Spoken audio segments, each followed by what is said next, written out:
One of the questions I get asked all the time by rec players is how do you improve your game without paying for coaching? While good coaching can do wonders for your game, not all of us have the time or money to consistently use coaching to improve our game. This is where drilling comes in. Pickleball drills are designed to help you improve your game through repeated practice of specific skills. This series focuses on a particular type of drill exercise, mini games.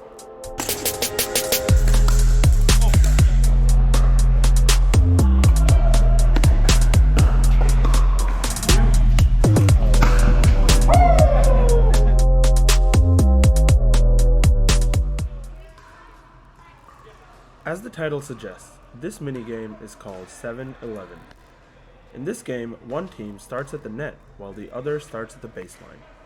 The team at the net needs to get to 11 to win the game, while the team at the baseline only needs to get to 7. This is because the team at the net has a distinct advantage due to their position. In 7-11, the team at the net will serve every point. In our version of this game, either player was allowed to serve, and there is no restriction on serving cross-court or down the line. This added a slight element of surprise as the receiving team needed to adjust on the fly and be ready for any ball. I'm going to take a moment here to explain what happened on that last point. While you're allowed to hit the ball around the post, this particular shot actually went through the gap between the net and the post. This makes it a fault, and unfortunately, my team did lose that point.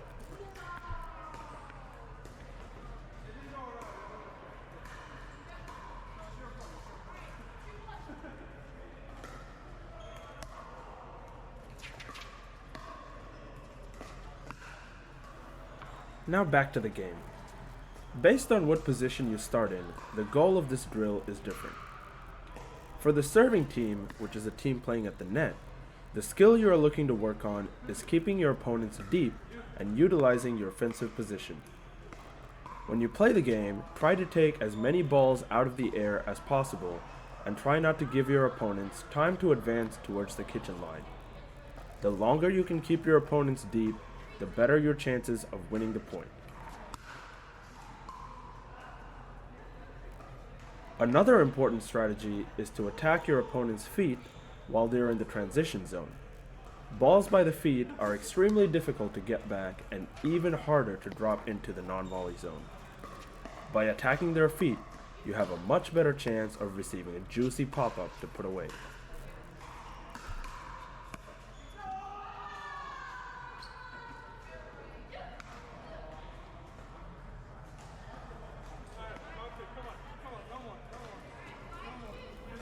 As for the receiving team, the primary goal of this drill is to work on those third shot drops and drives and to get yourself to the kitchen line.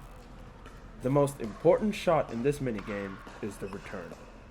A good drop or drive can negate your opponent's advantage of starting at the net. Try and hit a variety of drops and drives at different angles to keep your opponents guessing.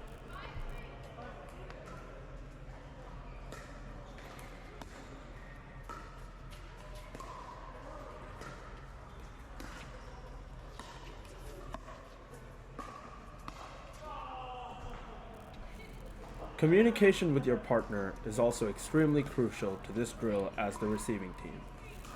If you hit a good drop, let your partner know that you can safely make your way to the kitchen line. On the other hand, if your return pops up, it is always good to let your partner know to stay back as a courtesy to save them from getting body bagged.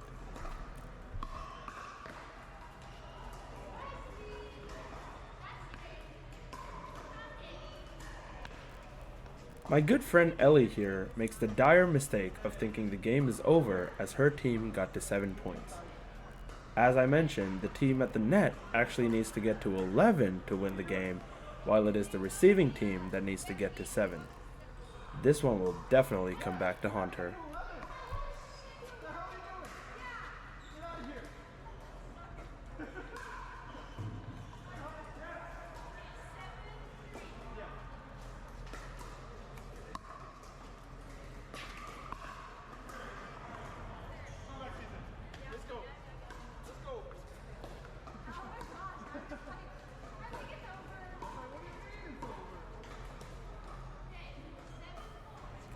The reason I love mini games such as this one is you can play this game anytime you're playing at a rec facility.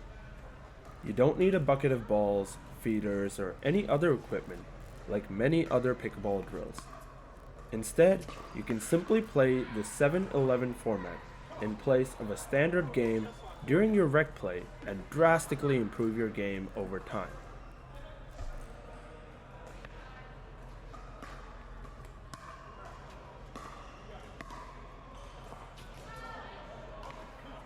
I hope you enjoyed this video. Be sure to like the video and subscribe for more pickleball content. Comment below on what other minigames you enjoy playing and what you'd like to see me do next.